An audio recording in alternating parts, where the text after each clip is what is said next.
ano po ang say ninyo at ng kagawaran sa naging mga statement po na inilabas na Ginoong Zaldico?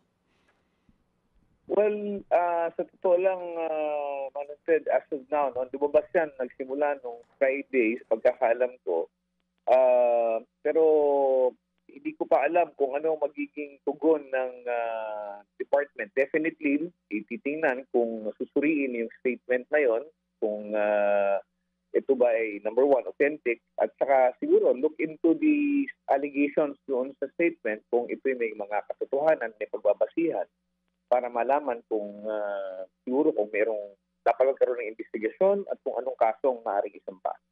Opo, pero sa ngayon po, may value ho ba ito sa ginagawa po ninyong investigasyon o maging sa ombudsman? May valor ba ito, sir?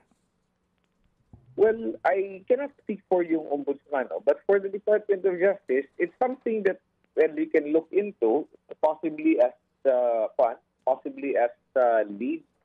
Pero para sabihin na ito yung magiging basihan na pagsasampa kaagad ng kaso, hindi po ganun kadali yun, Manong Ted. Kasi kung titingnan po ninyo, kung ano man yung mga statement na binigay, ito po ay statement na I think was, hindi ko pa kasi napanood lahat, no? Pero ito pong mga statement na to, these were videos that were sent, recorded messages of Mr. Zaldico. Okay?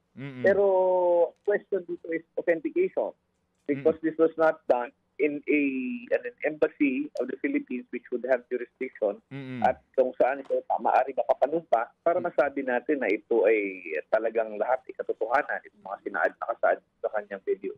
Mga kapatid, brothers and sisters, saan ka pa? Dito na tayo sa totoo.